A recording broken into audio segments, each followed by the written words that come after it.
আমি দেখেছি যে অবস্থায় কথা শুনে মনে হচ্ছে না ডোন্ট প্লিজ এই ধরনের একটি বেসরকারি টেলিভিশন চ্যানেলে টক শো টু দ্য পয়েন্টে সঞ্চালনা করে আলোচনায় উঠে আসেন সঞ্চালক দীপ্তি চৌধুরী।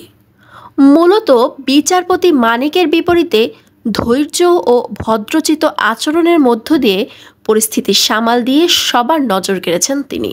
এরপর থেকেই এই উপস্থাপিকাকে নিয়ে নানা আলোচনা শুরু হয় চারিপাশে, যার রেশ ধরে সিনেমায় নায়িকা হওয়ারও প্রস্তাব পান দীপ্তি।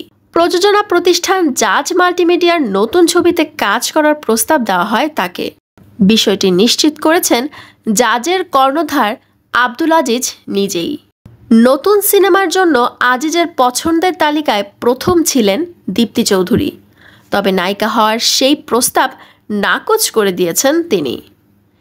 এই মুহূর্তে কোনো সিনেমায় অভিনয় করতে আগ্রহী নন বলে জানিয়েছেন দীপ্তি চৌধুরী। বিষয়টি নিয়ে একটি গণমাধ্যমে আব্দুল আজিজ বলেন, নতুন একটি সিনেমার কাজ শুরু করতে যাচ্ছি।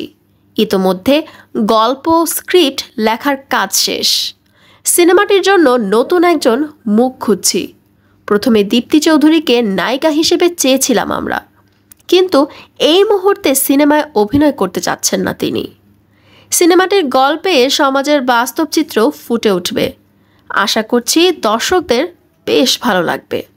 টক শো টু দ্য পয়েন্টে আলোচক হিসেবে অংশ নেন সাবেক বিচারপতি শামসুদ্দিন চৌধুরী মানিক, কিন্তু আলোচনার এক পর্যায়ে মেজাজ হারিয়ে তিনি সঞ্চালক দীপ্তি চৌধুরীর ওপর বেশ ক্ষিপ্ত হন। পুরো অনুষ্ঠানে বেশ কয়েকবার উপস্থাপিকার ওপর নিজের ক্ষোভ ছাড়েন এবং উচ্চবাচ্য করেন।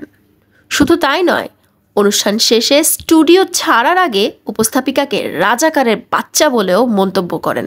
এই পুরো ঘটনার ভিডিও সামাজিক যোগাযোগ মাধ্যমে ঝড়ের গতিতে ভাইরাল হয়ে যায়, যেখানে ধৈর্য ও ভদ্রচিত আচরণের মধ্য দিয়ে পরিস্থিতি সামাল দিয়ে সবার নজর কাড়েন এই উপস্থাপিকা দীপ্তি চৌধুরী।